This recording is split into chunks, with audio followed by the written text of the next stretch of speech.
Muy bien, queridos hermanos. Daniel 12. Leemos en Evento de los Últimos Días, página 15. Leamos y estudiemos el capítulo 12 de Daniel. Es una advertencia que todos necesitamos comprender antes del tiempo del fin. Dios tiene una advertencia para nosotros hoy, para el pueblo de Dios. Daniel capítulo 12, leamos. Daniel 12:1 en adelante dice: en aquel tiempo se levantará Miguel, el gran príncipe que está de parte de los hijos de su pueblo, y será tiempo de angustia, cual nunca fue desde que hubo gente hasta entonces, pero en aquel tiempo será libertado tu pueblo. Todos los que se hayan escritos en el libro, y muchos de los que duermen en el polvo de la tierra serán despertados, unos para vida eterna y otros para vergüenza y confusión perpetua. Los entendidos resplandecerán con el resplandor del firmamento, y los que enseñan la justicia a la multitud como las estrellas a perpetua eternidad. Pero tú, Daniel, cierra las palabras y sella el libro hasta el tiempo del fin. Muchos correrán de aquí para allá, y la ciencia aumentará. Versículo 5. Y yo, Daniel, miré, y aquí otros dos que estaban en pie, el uno a este lado del río y el otro al otro lado del río, y dijo un varón vestido de lino que estaba sobre las aguas del río: ¿cuándo será el fin de estas maravillas? Y oí al varón vestido de lino que estaba sobre las aguas del río, el cual alzó su diestra y su siniestra al cielo, y juró por el que vive por los siglos, que será por tiempos y la mitad del tiempo, y cuando se acabe la dispersión del poder del pueblo santo, todas estas cosas serán cumplidas. Y yo oí, mas no entendí. Y dije: Señor mío, ¿cuál será el fin de estas cosas? Él respondió: anda, Daniel, pues estas palabras estarán cerradas y selladas hasta el tiempo del fin. Muchos serán limpios y emblanquecidos y purificados. Los impíos procederán impíamente, y ninguno de los impíos entenderá, pero los entendidos comprenderán. Y desde el tiempo que sea quitado el continuo sacrificio hasta la abominación desoladora, habrá 1290 días. Bienaventurado el que espere y llegue a 1335 días.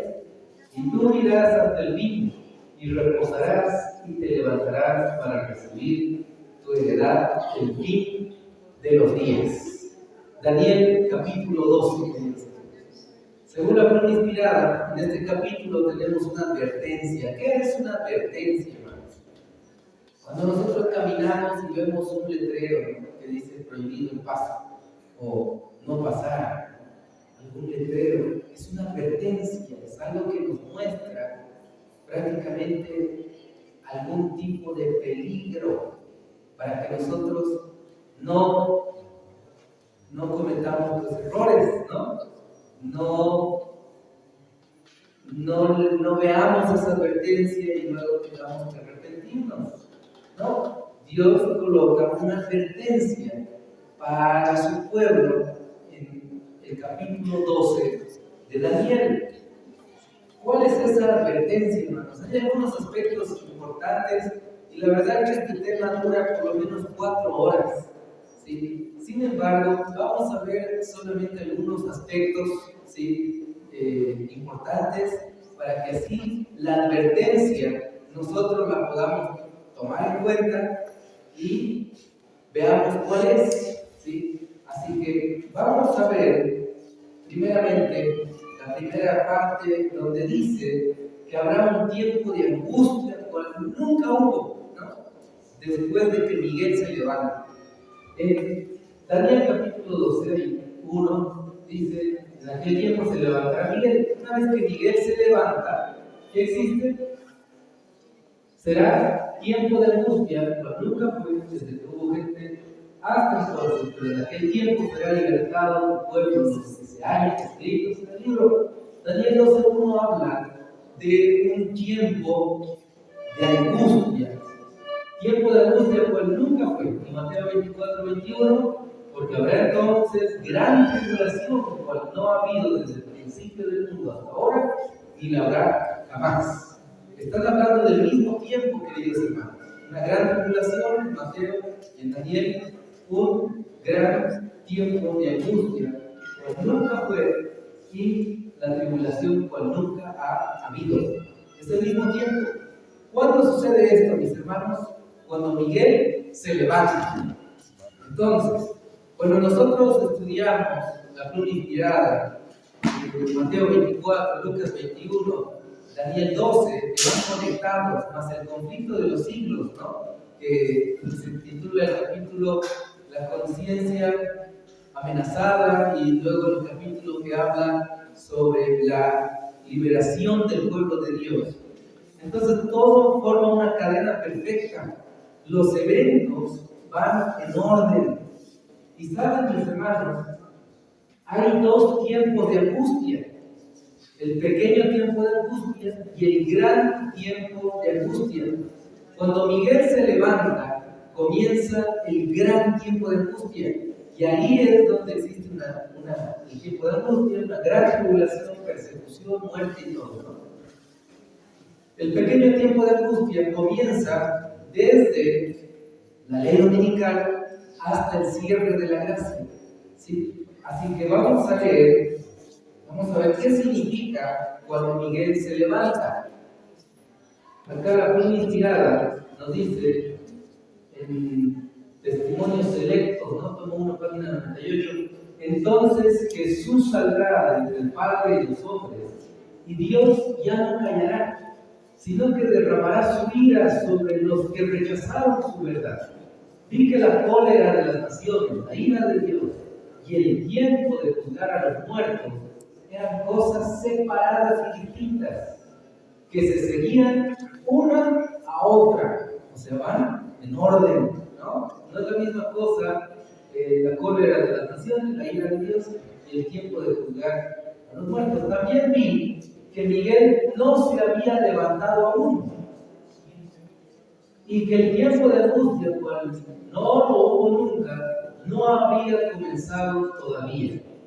Las naciones se están airando ahora, pero cuando nuestro sumo sacerdote termine su obra en el santuario, se levantará, se pondrá las vestiduras de venganza, y entonces se derramarán las 7 postreras plagas. Hermanos, Miguel se levanta, y eso simboliza, eso significa prácticamente que se terminó su obra en el santuario. Terminó su obra, Miguel se levanta y se pondrá las vestiduras de venganza. Mis hermanos, eso significa que ya no hay más intercesores, ya no hay quien perdone pecados, se acabó la gracia. Continúa diciendo en el deseado de todas las gentes, página 581.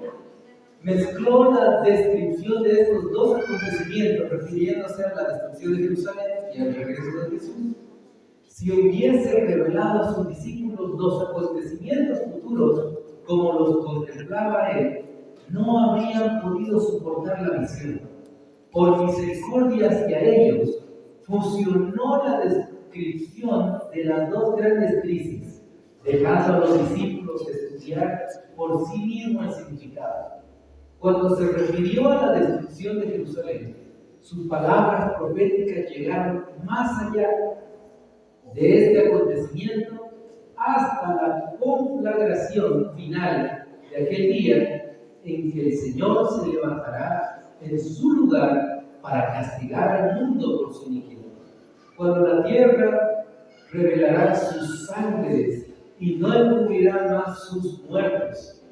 Este discurso entero no fue dado solamente para los discípulos, sino también para aquellos que iban a vivir en medio de las últimas escenas de la historia de esta tierra. ¿Qué va a pasar en el tiempo del fin? Dice que el Señor se levantará de su lugar para castigar al mundo. Hermanos, Miguel se levanta, el Señor se levanta. Ya no hay más misericordia, no hay perdón de pecados. Miguel se coloca las vestiduras de venganza ¿Y qué pasa, mis hermanos? Caen las 7 plagas postreras, ¿no? Sin misericordia alguna. Y fíjese qué interesante. Mateo 24 tiene una aplicación doble, ¿sí? En Jerusalén y para el tiempo del fin. ¿Será posible que Daniel 12 también tenga una aplicación doble? Mis hermanos, vamos a estudiarlo ahora, ¿sí? Siguiente, vamos a ver una evidencia más. ¿Qué significa cuando Miguel se levanta? Testimonios selectos, tomo 1, página 98. Entonces Jesús saldrá entre el Padre y los hombres, y Dios ya no callará, sino que derramará su ira sobre los que rechazaron su verdad. Y, bueno, esto ya leímos, ¿no? Si ya lo leímos, se saca las vestiduras de sacerdote y se colocan las vestiduras de venganza. Caen las plagas del Apocalipsis. ¿Qué significan maravillas en la Biblia, mis hermanos? Porque dice que Daniel miró, le pregunta al personaje que estaba en medio del río, le pregunta lo siguiente, Daniel capítulo 12, versículo 6. Y dijo uno al varón vestido de lino, que estaba sobre las aguas del río: ¿cuándo será el fin de estas maravillas? Le pregunta, ¿cuándo será el fin de estas maravillas? ¿Qué significa maravillas en la Biblia? En el Antiguo Testamento, en Éxodo capítulo 3, versículo 20, vemos la respuesta. ¿Qué significan estas? ¿Qué son las maravillas en términos bíblicos? Éxodo capítulo 3, versículo 20. Mis hermanos, dice Éxodo 3:20: pero yo extenderé mi mano y heriré a Egipto con todas mis maravillas que haré en él, y entonces os dejará ir. ¿Con qué iba a herir Dios a Egipto, hermanos? Cuando tenían que ser libres, ¿no? Por librar. ¿Qué cayó en Egipto? Las plagas, hermanos. Las maravillas, en términos bíblicos, pueden simbolizar plagas, pueden simbolizar el poder de Dios, cómo Él protegió a su pueblo, ¿no? Que no les tocaba ninguna plaga a su pueblo, pero sí a los pecadores. Y en el tiempo del fin sucede lo mismo. Las maravillas de Dios son, pues, visibles, las vamos a experimentar. El pueblo de Dios no va a ser tocado por ninguna plaga de Dios. Más bien, las plagas son buenas para el pueblo de Dios. Son un método que Dios utiliza para proteger a su pueblo y castigar a los pecadores. Entonces vemos, hermanos, que Daniel capítulo 12 tiene un cumplimiento histórico, ¿sí? Daniel capítulo 12 tiene un cumplimiento, pues, en la historia, y a medida que va pasando la historia, se va cumpliendo la profecía. Hay algunos que piensan que los 3 tiempos de Daniel son literales. Hay algunos hermanos que piensan así, ¿no? Que la ley dominical va a durar 3 años y medio, y 3 años, 8 meses y 15 días hasta el regreso de Jesús. Pero mis hermanos, ese tipo de interpretación, a la verdad, mi persona, al estudiar este asunto, descubro que no podemos nosotros tener, pues, cálculos, ¿no? Hacer cómputos ya después de 1844. Ese fue el fin de los cómputos de todas las fechas y demás. Pero los eventos sí los tenemos clarísimos. Y la advertencia que Dios nos da es acerca de los eventos y su proximidad, ¿sí? Entonces, vamos a ver al final que si es literal o es simbólico, o si es válido decir que son 3 años y medio, ¿no?, de la ley dominical, de dónde tienen esa base los que piensan así. Mis hermanos, la evidencia textual nos dice que hay eventos que aún no se cumplieron, pero se van a cumplir a medida que va avanzando el tiempo, la historia, ¿sí? Eso es verdad. Entonces, Miguel se levanta significa el cierre de la gracia. ¿Qué dice el conflicto de los siglos? La página 405. Semejante mensaje no se predicó en los siglos pasados. San Pablo, como lo hemos visto, no lo predicó. Predijo a sus hermanos la venida de Cristo para un porvenir muy lejano. Los reformadores no lo proclamaron tampoco. Martín Lutero fijó la fecha del juicio para cerca de 300 años después de su época. Pero desde 1798, el libro de la ciudad ha sido desellado, la ciencia de las profecías ha aumentado y muchos han proclamado el solemne mensaje del juicio cercano. A partir de 1798 comienza el tiempo del fin, las profecías de Daniel son deselladas, son abiertas ante nuestros ojos y hoy por hoy, 2023, nos encontramos en el tiempo del fin, hermanos. ¿Cuánto tiempo más falta para que nuestro Señor Jesucristo venga? Ya desde 1798 hasta el 2023, ¿cuánto tiempo pasó? Casi 225 años que nos encontramos en el tiempo del fin. 6.700. A ver, saquen su calculadora. ¿Cuántos años estamos en el tiempo del fin, hermanos? 1798 hasta 2023. 225 años. 225 años, mis hermanos, que ya estamos en el tiempo del fin. ¿Cuánto más falta para que nuestro Señor venga?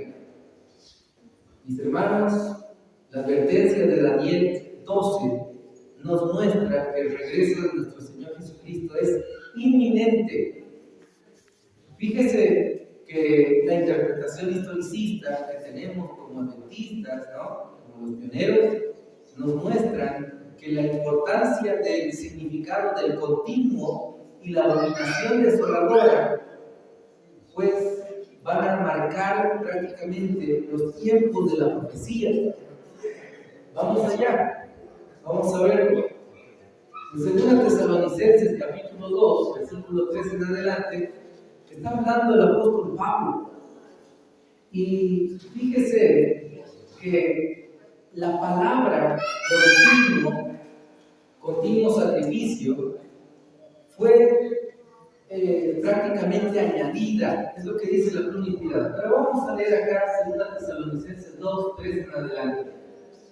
Nadie os engañe de ninguna manera, porque no vendrá sin que antes venga la apostasía y se manifieste el hombre de pecado, el hijo de perdición, el cual se opone y se levanta contra todo lo que se llama Dios o es objeto de culto, tanto que se siente del templo de Dios como Dios queriéndose pasar por Dios. ¿No os acordáis que cuando yo estaba todavía con vosotros os decía esto? Ahora vosotros sabéis lo que lo detiene, a fin de que a su debido tiempo se manifieste, porque ya está en acción el misterio de la iniquidad.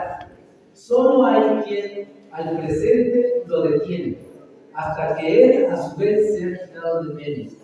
Y entonces se manifestará aquel inicuo a quien el Señor matará con el espíritu de su boca y destruirá con el resplandor de su venida. Hermanos, el apóstol Pablo menciona a un hombre de pecado, hijo de perdición, que nosotros ya lo sabemos, ¿a quién representa? Al Vaticano, al Papa, al poder papal. Y este hombre de pecado ya fue manifestado, ¿no?, en la Edad Media. A partir del año 508, prácticamente, su poder empezó a verse en el mundo, y ya el 538 es totalmente sólido y domina por 1260 años y termina la profecía en el año 1798. Y ahí comienza el tiempo del fin. Pero el apóstol Pablo dice algo interesante, que el Vaticano, el papado, todavía no llegaba, no se manifestaba porque había alguien que lo detenía.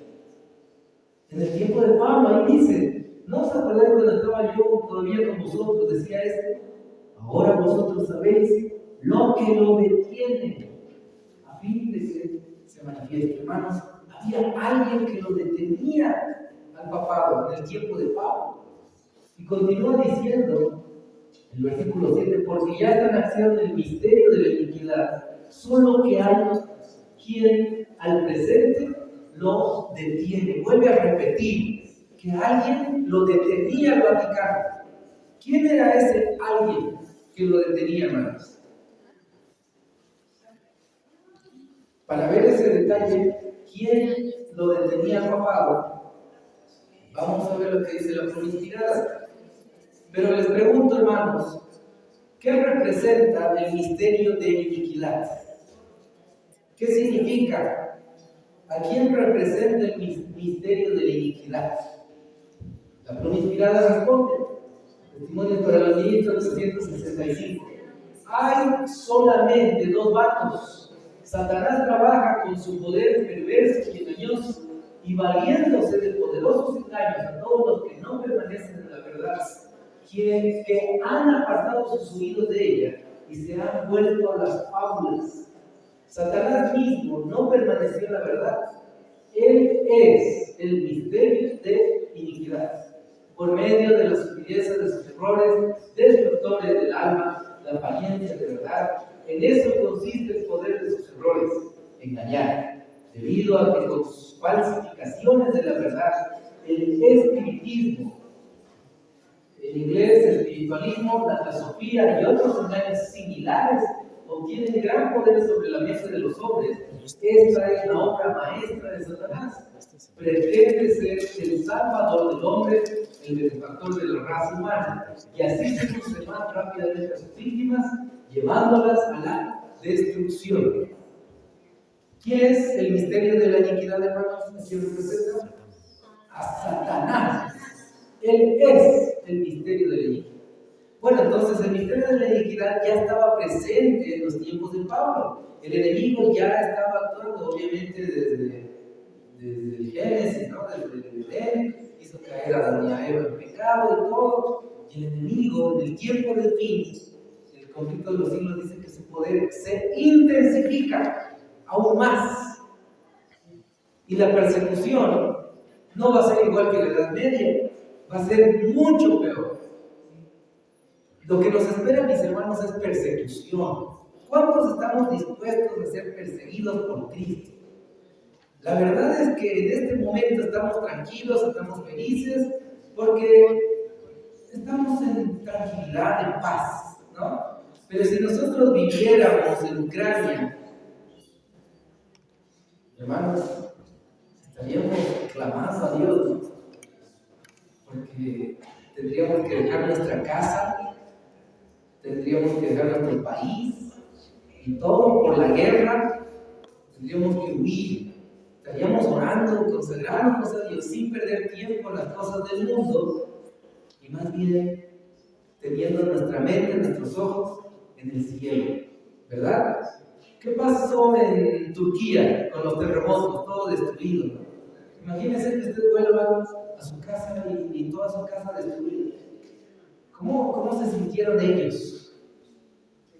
¿Será que están buscando a Dios verdaderamente? Y ellos creen que Jesús viene pronto. Mis hermanos, cuando llegue la crisis, acá a Bolivia, principalmente, nuestro país, entonces nosotros, el pueblo de Dios, tiene que estar preparado. No debemos tener un cristianismo teórico, una religiosidad, pues, de apariencias, ¿no? Sino más bien un cristianismo práctico.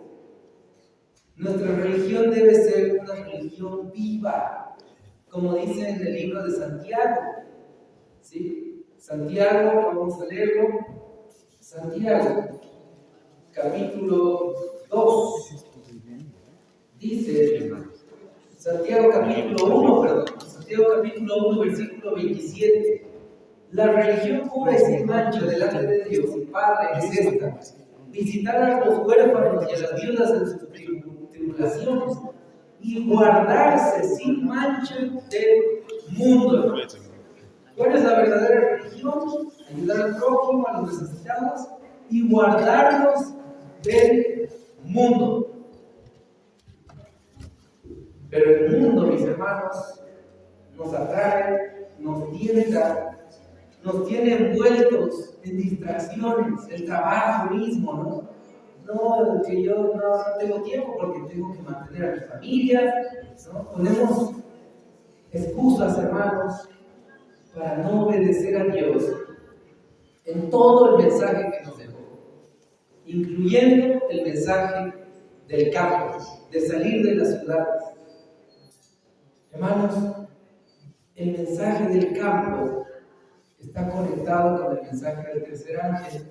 El mensaje del campo está conectado con Daniel capítulo 12, porque en Daniel capítulo 12, ya vamos a ver más adelante, se habla también de la abominación desoladora, habla de la persecución, y nuestro Señor ya nos dijo que cuando veamos, ¿no?, el día falso de adoración, debemos huir de las ciudades, así como los cristianos debían huir de Jerusalén. Ayer ya vimos ese tema. Entonces, mis hermanos, el enemigo está como león rugiente buscando a quien devorar. Al enemigo no le importa ya aquellos que están bajo sus manos. El enemigo ya los tiene totalmente infiltrados, ¿no?, con jesuitas y todo, en la apostasía. El enemigo ya los tiene, el enemigo está tranquilo. ¿Por quiénes va el enemigo, hermanos? ¿Quién es el blanco de Satanás? Usted, hermanos. Nosotros somos el blanco, el objetivo del enemigo.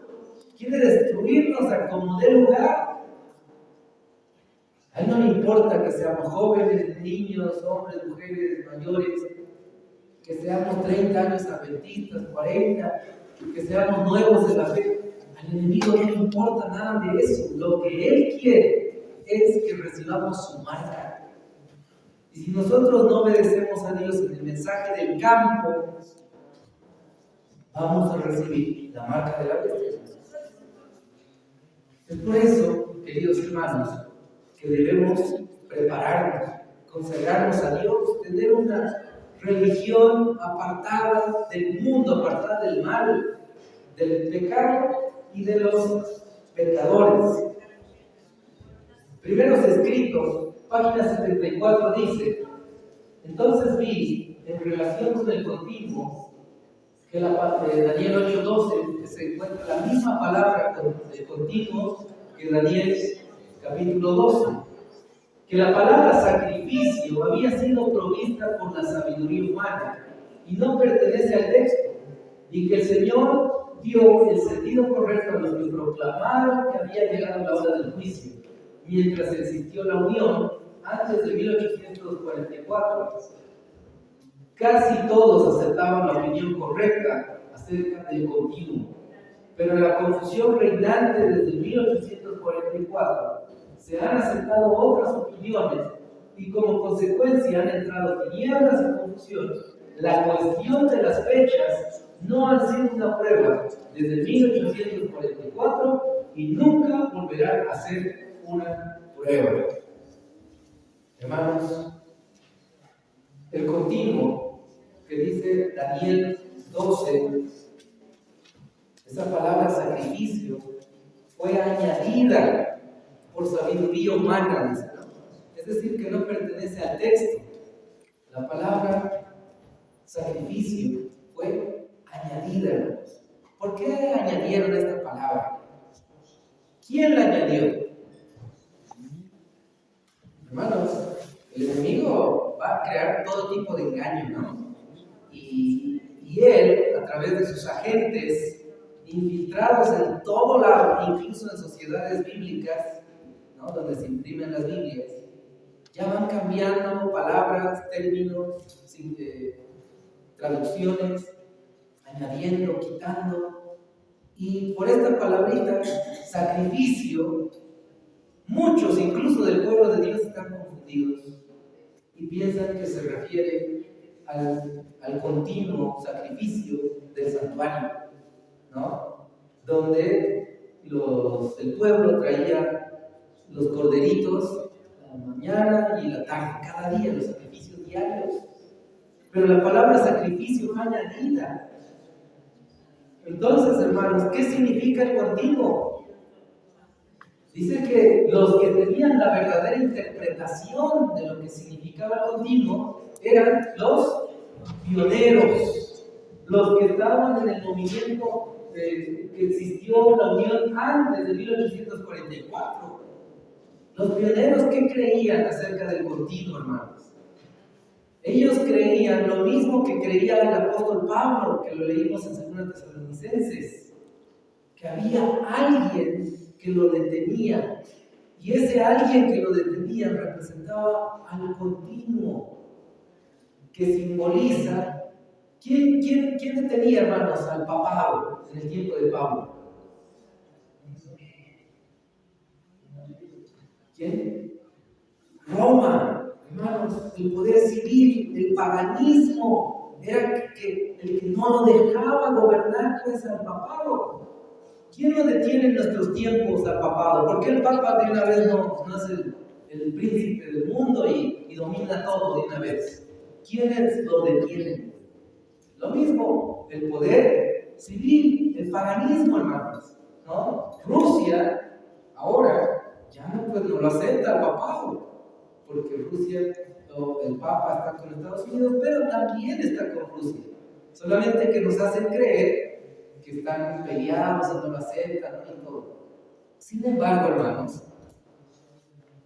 hoy por hoy, los que todavía lo detienen al papado, su gobierno, es lo mismo, el continuo, el gobierno civil, el paganismo, ¿sí? Pero ¿qué dice la profecía? Que la herida de muerte de la bestia es sanada, que así como dominó en la Edad Media, se unió el poder civil con el poder religioso. En el tiempo del fin sucede lo mismo. El poder civil se une con el poder religioso. Lo mismo que pasó en los tiempos de Pablo, ¿no? El que lo detenía, el paganismo, Roma. Luego, ¿qué pasó con Roma?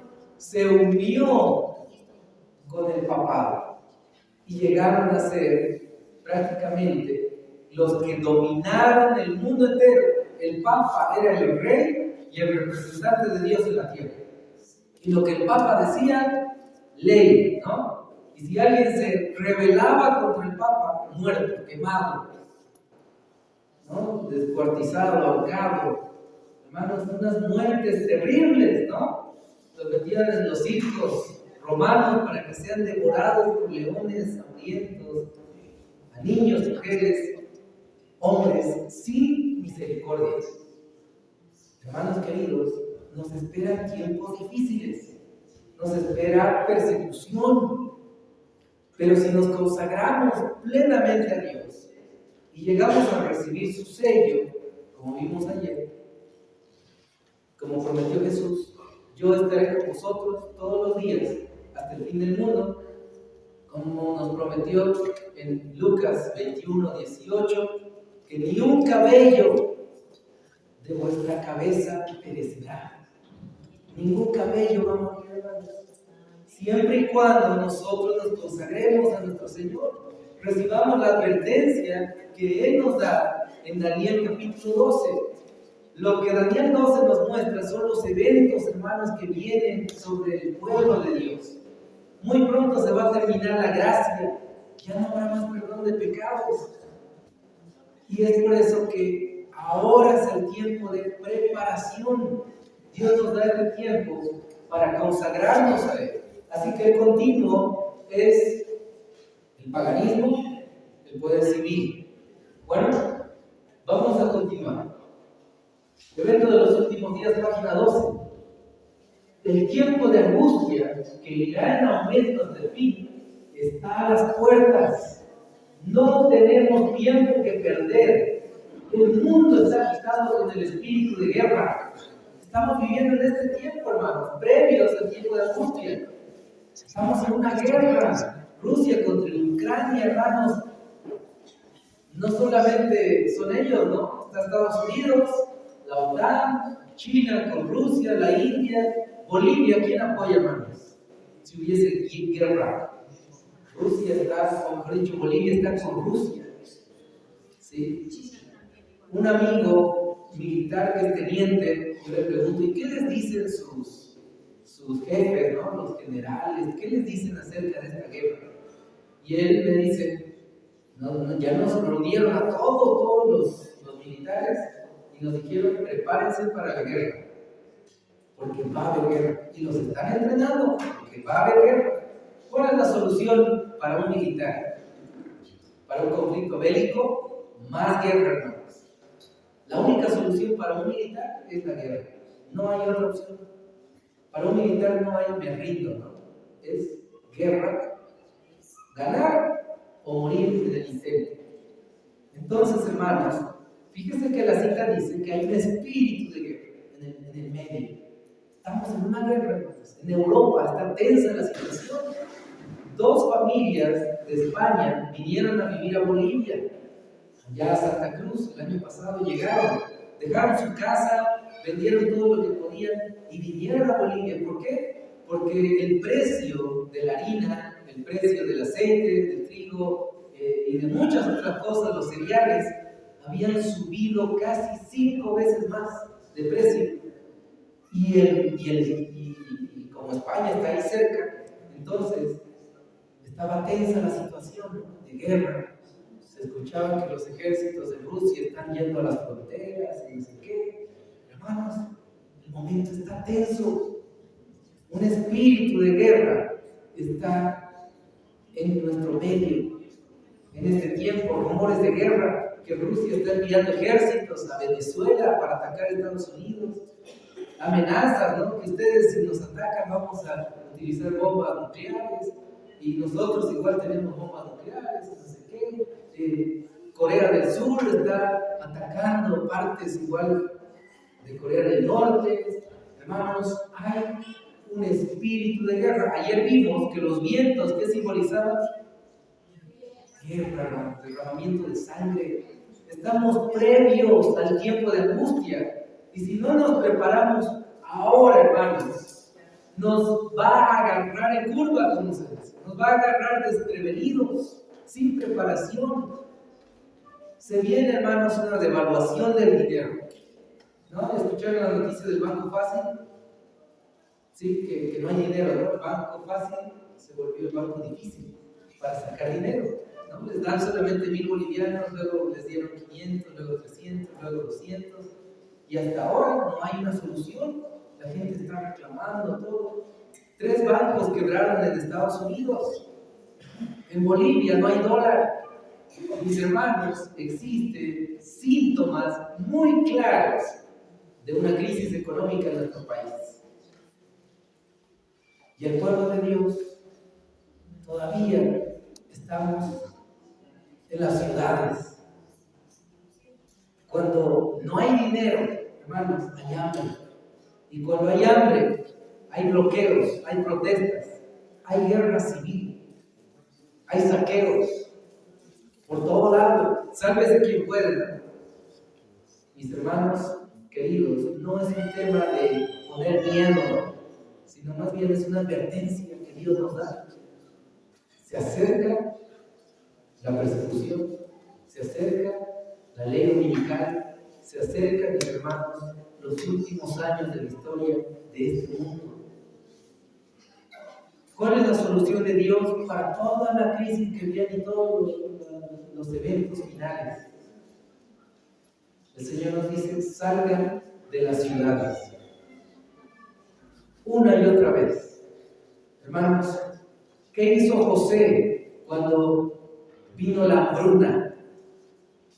7 años de abundancia y 7 años de escasez. El texto dice que José ahorró, almacenó todo lo que pudo 7 años de abundancia. Y para los 7 años de escasez de vacas flacas, ¿alcanzó lo que José había almacenado? No, hermanos. Vamos a ver el texto. Génesis capítulo, vamos a ver. No alcanzó lo que José había almacenado, porque era mucha gente, mis hermanos, que alimentar. Ya no solo eran los egipcios, sino también el pueblo de Israel, ¿no? Que estaba ahí, prácticamente ya las tribus de Jacob, de Israel. Entonces, hermanos, vamos a ver lo que dice.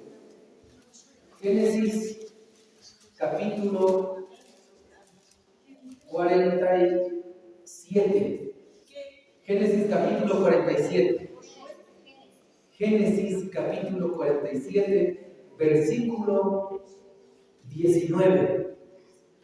Dice, ¿por qué moriremos? Vamos a ver desde el versículo 18. Y acabando aquel año, vinieron a él el segundo año, hermanos, de la crisis, de las vacas flacas, y le dijeron, no encubriremos a nuestro Señor, que el dinero ciertamente se ha acabado. También el ganado es ya de nuestro Señor. Nada ha quedado delante de nuestro Señor, sino nuestros cuerpos y nuestra tierra. ¿Por qué moriremos delante de tus ojos, así nosotros como nuestra tierra? Cómpranos a nosotros y nuestra tierra por pan, y seremos nosotros y nuestra tierra siervos de Faraón. Y danos semilla para que vivamos y no muramos, y no sea asolada la tierra. Entonces compró José toda la tierra de Egipto para Faraón, pues los egipcios vendieron cada uno sus tierras, porque se agravó el hambre sobre ellos, y la tierra vino a ser de Faraón.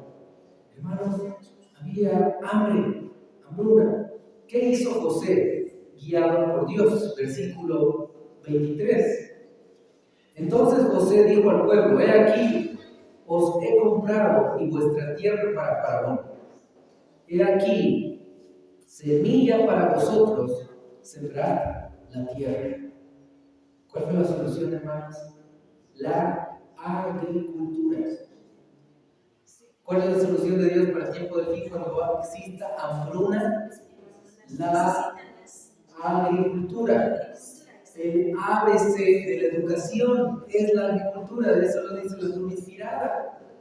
Pero tristemente, hoy por hoy, el pueblo de Dios no ha pasado por la escuela de la agricultura, el ABC de la educación. En todas las escuelas adventistas, universidades adventistas, no se enseña ni un gramo de agricultura, absolutamente nada.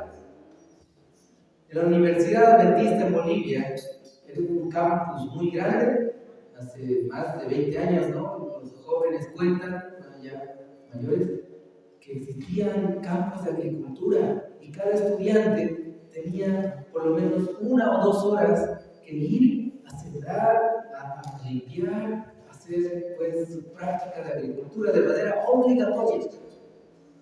Pero hoy por hoy, esos campos hermosos de sembradíos ahora son construcciones de canchas de fútbol, canchas de vóley, piscinas, gimnasios, y no hay absolutamente nada de agricultura.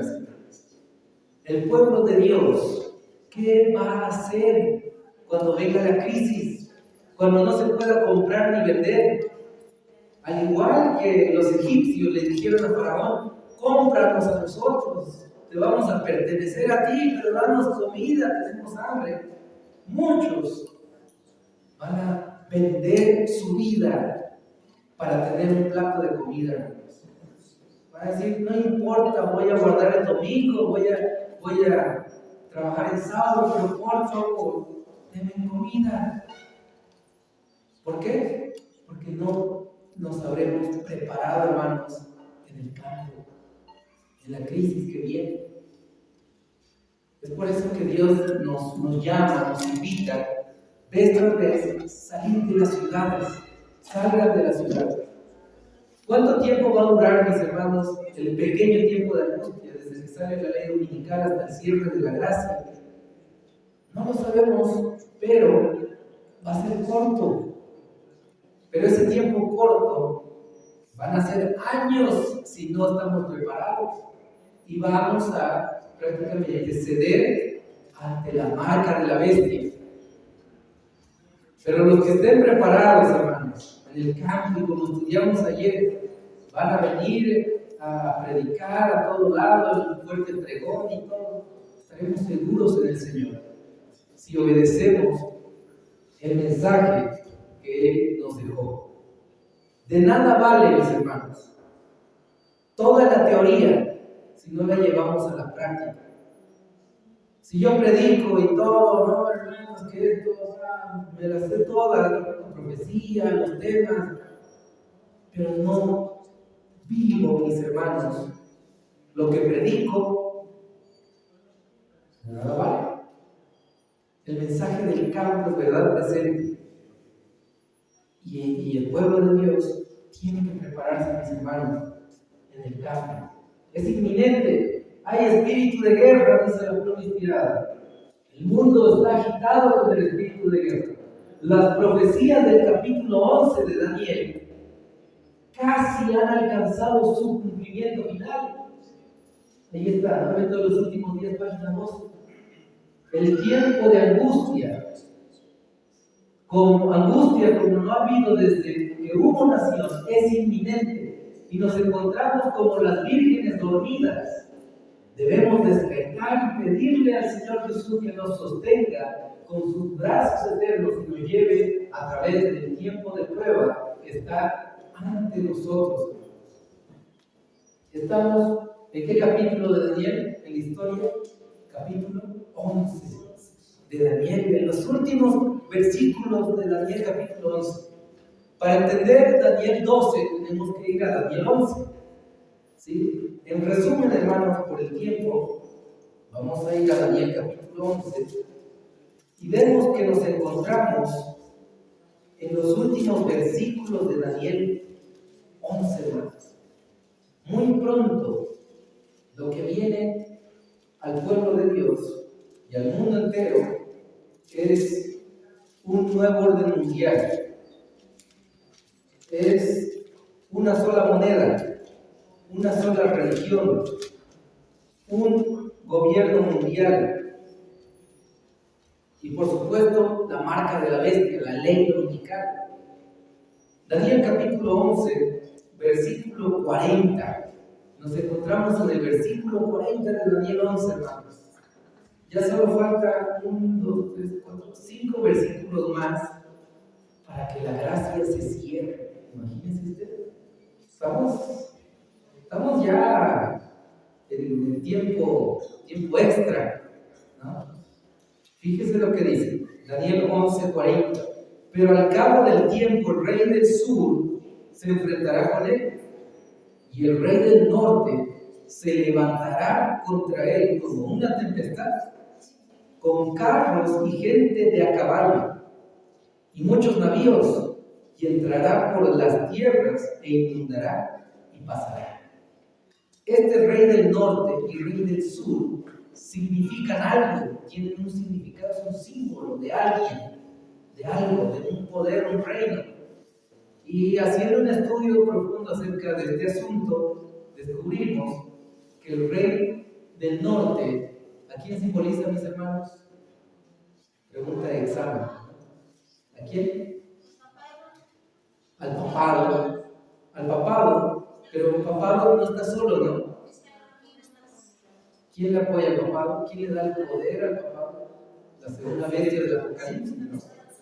Estados Unidos. Y el rey del sur, hermanos, es simbolizado por prácticamente, podríamos decir, el comunismo, ¿no? Hace años lo que era la Unión Soviética y hoy por hoy Rusia. ¿Quién va a ganar la guerra entre Rusia y Estados Unidos? Hermanos, la profecía dice que el rey del norte vence al rey del sur. ¿Sí? Estamos ya en este tiempo. Va a pasar algo, mis hermanos, algo que la verdad No podemos nosotros decir, va a suceder esto, porque el conflicto de los siglos dice que van a suceder cosas que ni imaginamos, que ni se nos pasa por la mente, que nuestra imaginación más finita no puede imaginar lo que viene. Van a venir cosas tremendas, que el enemigo va a utilizar para que exista un nuevo orden mundial, para que China y Rusia, con Estados Unidos que se odian tanto, hagan las paces y se unan. Ayer vimos, hermanos, que las guerras traen unidad, ¿no? ¿Qué pasó con Alemania, que peleaba contra todo el mundo? Alemania se rindió, Hitler se suicidó, Alemania perdió la guerra. ¿Y qué pasó después? Alemania se unió con todos los europeos, crearon la Unión Europea. Las guerras traen unidad. ¿Qué pasó, mis hermanos, con Japón y Estados Unidos? Cuando Estados Unidos envió la bomba atómica a Hiroshima y Nagasaki, los japoneses se rindieron y se aliaron con Estados Unidos. Se volvieron amigos, unidos. Hoy por hoy Japón pertenece a la OTAN y es un aliado muy importante de Estados Unidos. ¿Qué va a pasar, hermanos, con esta guerra? Entre Rusia, Estados Unidos, China, Estados Unidos, y todo el asunto, la OTAN, el mundo entero, hermanos, va a existir unidad. Porque las guerras traen unión, unidad. Mis hermanos, estamos cerca del nuevo orden mundial. Estamos cerca de la ley dominical. El mundo ya tiene una agenda, la Agenda 2030, que ahora la adelantaron, que es la Agenda 2027. ¿No? Con la ley o el domingo del clima, que todos descansen un día a la semana de manera obligatoria, el día domingo, hermanos, para cuidar el medio ambiente, para cuidar el clima, ¿no?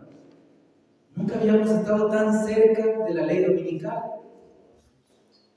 Es por eso que debemos prepararnos, mis hermanos, debemos consagrarnos plenamente y obedecer todo lo que el Señor dice.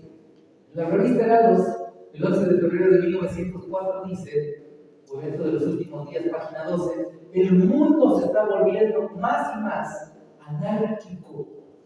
Pronto una gran angustia sobrecogerá a las naciones, una angustia que no cesará. ¿Hasta cuándo? Hasta que Jesús venga. Algunos dicen, no, pastor, las cosas van a mejorar, hay que ser positivos, ¿por qué usted predica cosas tan negativas? ¿No? Hermanos, no más que yo lo digo, es lo que dice la profecía, es lo que dice el escrito, un escrito está. Las cosas no van a mejorar. La élite, los de la OMS, los del Foro Económico Mundial, los de la ONU, dicen, no se ilusionen pensando que volveremos a la normalidad. Las cosas se pondrán cada vez peor. Cuando Joe Biden entró al gobierno de Estados Unidos, dijo, muchos piensan que estamos terminando el tiempo de la pandemia, pero apenas es el inicio. Mis hermanos queridos, este es el inicio prácticamente del fin, y no van a mejorar las cosas hasta el regreso de Jesús. Las cosas se ponen peor. Y es por eso que debemos entregarnos por completo a Dios. Renunciar a todo, hermanos, y hacer lo que Dios nos manda, lo que Dios nos dice, lo que el Señor nos indica en su palabra, la orientación que nuestro Señor nos dio. Apocalipsis, el conflicto de los siglos, página 58, dice, en el siglo VI, el papado concluyó por afirmarse. El asiento de su poder quedó definitivamente fijado en la ciudad imperial, cuyo obispo fue proclamado cabeza de toda la iglesia. El paganismo había dejado el lugar al papado. El dragón dio a la bestia su poder, su trono y su grande autoridad. Apocalipsis 13:12. Véase también el apéndice. Entonces empezaron a correr los 1200 años de la opresión papal predicha en las profecías de Daniel y de Apocalipsis. Mis hermanos, el tiempo de 3 años y medio, ¿no? Tiempo, la mitad del tiempo, que equivale a 1260 años. El tiempo de 1260 años, que habla Daniel 12, y el tiempo de 1335 años estaban dentro de la profecía de Daniel 8:14. Hasta 2300 tardes y mañanas y el santuario será purificado. No están fuera de Daniel 8:14, de los 2300 años, están dentro. Y ya tuvo un cumplimiento histórico. El papado dominó por ese tiempo, el tiempo de dominio del año 538 a 1798, equivale a 1260 años, ¿no? Y desde el 508 hasta 1798, ¿cuánto tiempo hay? 1290 años. Y desde el 508 hasta 1844, ¿cuánto tiempo hay? Mis hermanos, 1335 años. Tiene cumplimiento, claro. Ustedes ya lo repasaron, seguramente ya lo saben, de forma histórica. ¿Cuáles son las bases de decir que esto tiene un cumplimiento futuro? Mis hermanos, la pluma inspirada nos dice lo siguiente. Esto hace referencia a un hermano que estaba predicando que los 1335 años eran en el futuro, ¿no? Pero la pluma inspirada dice, hace una semana, el sábado pasado, tuvimos una reunión muy interesante. El hermano Hewitt de Dead River estaba allí. Él vino con un mensaje en el sentido de que la destrucción de los impíos y el sueño de los muertos era una abominación dentro de una puerta cerrada, que una mujer Jezabel profetiza había traído y creía que yo era esa mujer Jezabel. Le contamos que algunos de sus errores en el pasado, que los 1335 días habían terminado y los numerosos errores de él tuvo muy poco efecto. Su oscuridad se hizo sentir en la reunión y se arrastró. ¿Qué le dijo hermano Hewitt? Que los 1335 días o años ya se cumplió, ya está, ya se cumplió. Usted está hablando de que va a tener otro cumplimiento, pero ya se cumplió. Y si la pluma inspirada dice que ya se cumplió, pues ya se cumplió. No vayamos a buscarle, como se dice, alguna interpretación extra, ¿no?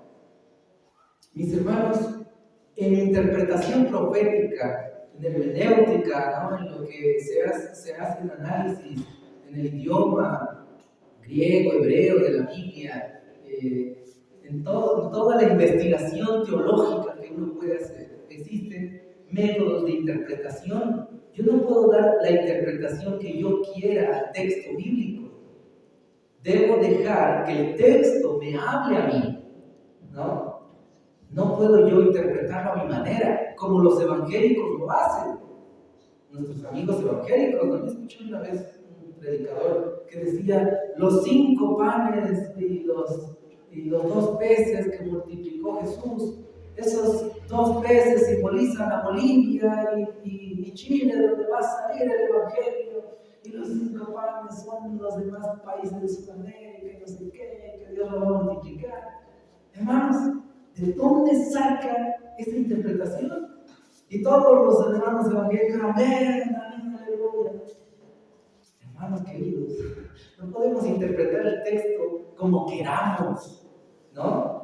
Y cuando vemos el libro de Daniel y el libro del Apocalipsis, nos damos cuenta que son libros proféticos. Y la profecía tiene aspectos simbólicos, también literales. Por ejemplo, las trompetas, ¿son simbólicas o son literales? O mejor dicho, las plagas, pero para no causar divisiones. Las plagas, ¿son literales o simbólicas?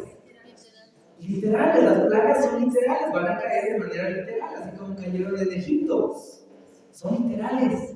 Pero ¿qué tal sería que yo diga, la primera plaga es simbólica, la segunda es literal, la tercera es literal, la cuarta es simbólica? ¿Estaría bien ese tipo de interpretación? Por supuesto que no. De igual manera, mis hermanos, cuando estudiamos Daniel 12 y Daniel 11, nos damos cuenta en el estudio, en la evidencia textual, en el método de interpretación bíblica, que tienen evidencias simbólicas, no literales. Miguel es un símbolo de Jesús. El rey del norte no es un rey que está en el norte, literalmente. Es un símbolo. El rey del sur igual. Entonces yo no puedo decir esto es literal, esto es simbólico, este tiempo es literal, esto otro es simbólico, como yo pues vaya a interpretarlo. Tengo que seguir una línea de interpretación. ¿Sí? Entonces, hermanos, personalmente yo veo que no es correcto interpretar Daniel 12 de manera literal. ¿Por qué? Porque la palabra dice en Mateo 24 que los tiempos serán acortados. ¿Verdad? Porque si no se acortaría el tiempo, ninguno se salvaría. Si fuera literal, el tiempo tendría que cumplirse de manera exacta, sin reducir los tiempos. Y la profecía no puede fallar. Segundo, la pluma inspirada dice que los eventos finales, ahí está, lo vamos a leer. Grandes cambios están a punto de producirse en el mundo y los movimientos finales serán rápidos. Rápidos, hermanos. No es 3 años y medio. 3 años y medio es bastante. ¿Quién va a aguantar, hermanos, una persecución de unos 2 años, 1 año y más? Dice que van a ser rápidos. Rápidos, después rápido, ¿no? No son años. Es un corto tiempo. ¿Cuánto tiempo termina? ¿Cuánto tiempo predicaron los discípulos en la lluvia temprana? Recibieron la lluvia temprana en el Pentecostés, llenos del Espíritu Santo, caminaban por las calles y con sus sombras sanaban a los enfermos, ¿no? Predicaba Pedro, en un día miles se bautizaban. Una predicación poderosa, será la lluvia temprana. ¿Cuánto tiempo duraron en esa predicación hasta que los mataron a los discípulos? ¿Fueron años o fue corto el tiempo? ¿Cuánto tiempo va a durar la predicación a todo el mundo, hermanos? En la lluvia tardía, que es el doble de poder del Espíritu Santo en el mundo, en los verdaderos discípulos del Señor. ¿Será que vamos a tardar años en predicar llenos del Espíritu Santo? Hermanos, los eventos serán rápidos. La verdad es que la evidencia textual nos dice que no podemos colocar cómputos, no podemos poner fechas. Los eventos son correctos, pero ya asegurar, afirmar que desde la ley dominical en adelante son 3 años y medio, literales, hermanos, corremos un peligro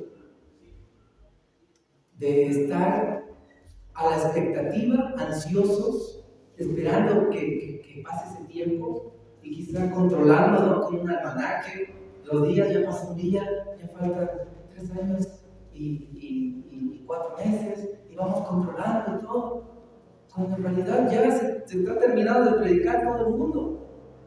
Es más, el conflicto de los siglos menciona que habrán prácticamente una variación en los astros, ¿no? El sol, la luna y demás situaciones.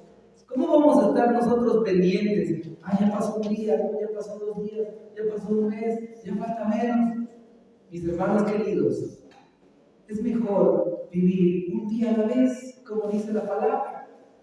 Hoy día, prepararnos. Hoy día, mis hermanos, como decía Martín Lutero, ¿no? Yo vivo como si Jesús hubiese muerto ayer, hubiese resucitado hoy y vendría mañana. Hay que hacer nuestra parte, la preparación que el Señor nos muestra en su palabra. En esta carta dice, sentí que tenía que decir algunas palabras, refiriéndose al Evangelio. En el nombre de Jesús me levanté y unos 5 minutos la reunión cambió. Todo el mundo lo sintió en el mismo instante.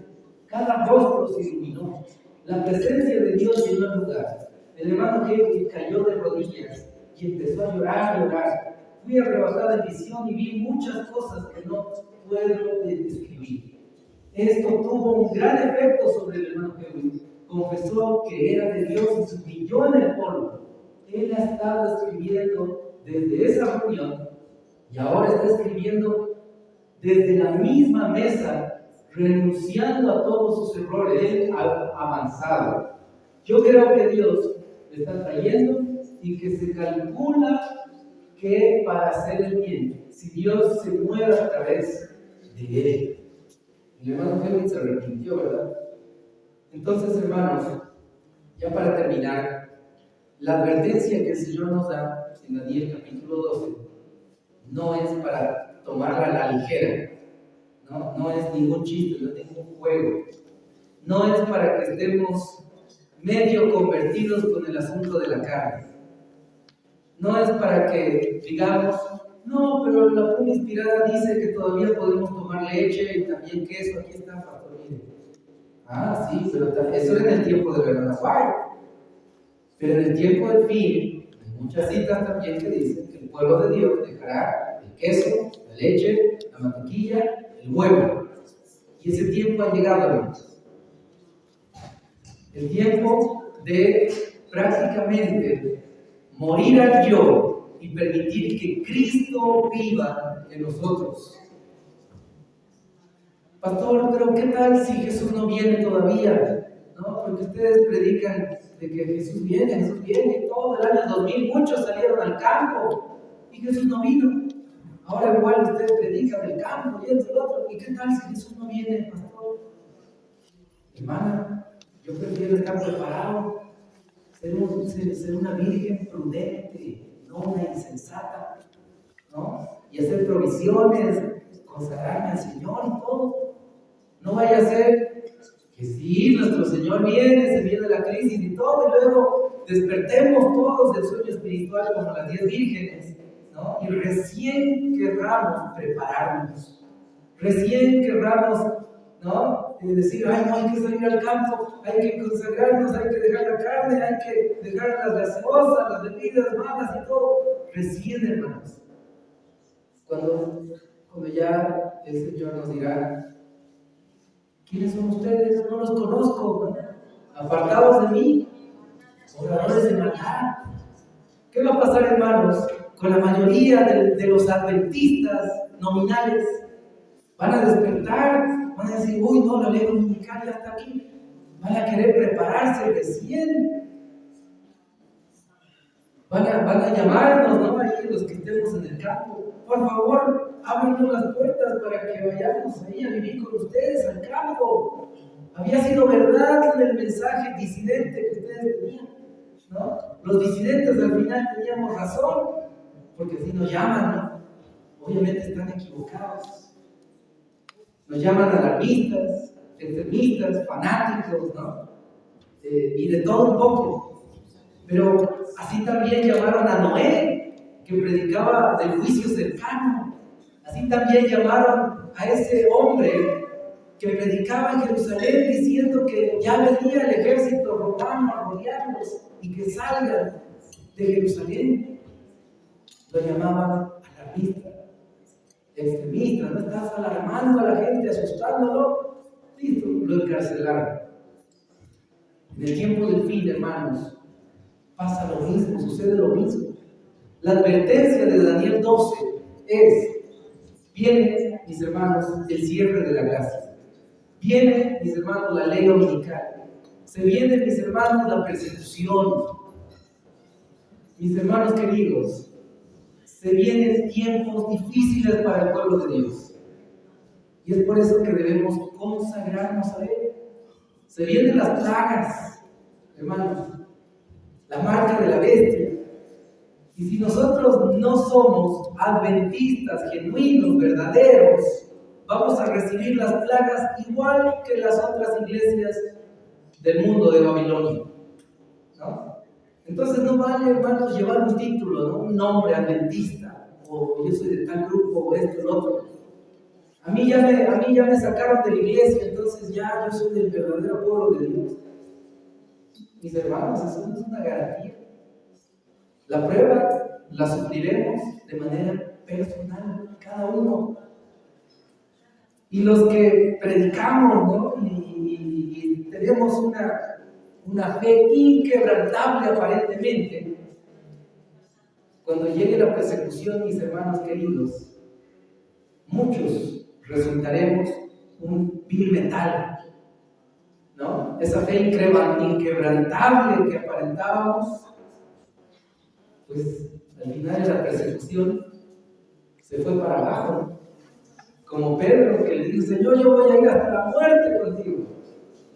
Y llegado el momento, lo negó a nuestro Señor 3 veces.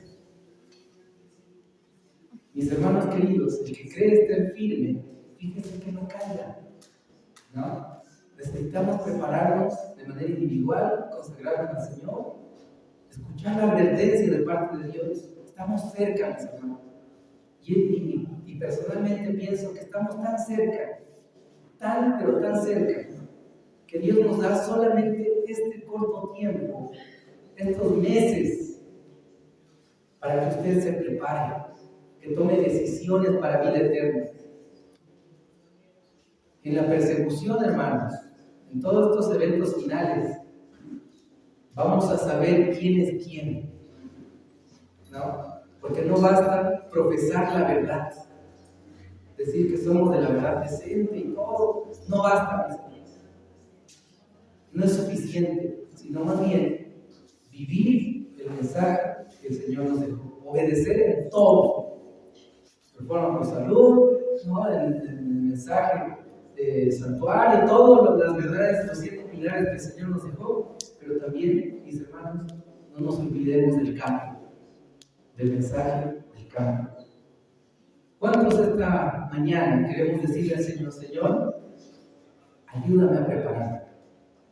Por favor, no tengo nada que ofrecerte, Señor. Soy un pobre pecador. Solo puedo ofrecerte derrotas y fracasos. Pero, Señor, te pido por favor que te glorifiques en mi vida. Ayúdame a prepararme. Ayúdame a vencer las tentaciones, el pecado. Ayúdame, Señor, a obedecerte a ti antes que a los hombres, a obedecerte a ti, Señor, antes que a mis propios gustos, a mis propios deseos. Señor, por favor, quiero morir a yo y que Cristo viva en mí. ¿Cuántos queremos decirle estas palabras al Señor? Amén. Pueden levantar su mano. Amén. Qué bendición. Vamos a ponernos de rodillas, mis hermanos, para terminar con una oración. Oremos. Señor Dios Todopoderoso, gracias por la palabra profética que es la más segura, Señor, que no falla. Gracias, Padre, por la luz que nos das, por mostrarnos el futuro de manera detallada, para que ninguno de tu pueblo tenga excusa, sino más bien se prepare. No tenemos nada que ofrecerte, Señor, solo derrotas y fracasos. Tú conoces nuestras vidas, nuestros pecados, nuestros ídolos ocultos. Solamente tú lo conoces, Señor. Cada tentación, cada defecto de carácter, cada obra mala que hicimos, Señor. Ayúdanos a recordarlas y confesarlas ante ti, Señor. Que en los libros del cielo nuestros nombres puedan ante tus ojos ser justificados, Señor. Por favor, Padre Celestial, danos de tu Espíritu Santo. Ayúdanos a ser obedientes en todo el mensaje que nos dejaste como pueblo tuyo. No queremos perdernos, no queremos ser siervos inútiles, no queremos ser, Señor, insensatos, pensando que nuestro Señor tarda en venir, sino por el contrario, Padre, prepararnos, aceptar las advertencias que tú nos das y de esa manera, Señor, prepararnos de manera espiritual, física, mental, como verdaderos hijos tuyos. Queremos ser verdaderos representantes de las cortes celestiales acá en la tierra, Señor. Te pedimos, Padre, que nos ayudes a vivir el mensaje que nos dejaste, porque no basta solamente con creerlo, profesarlo, predicarlo, sino más bien con vivirlo, Señor. Ayúdanos. Te suplicamos, Padre, todo esto y te agradecemos, Señor, por tu palabra, en el nombre de Jesús. Amén.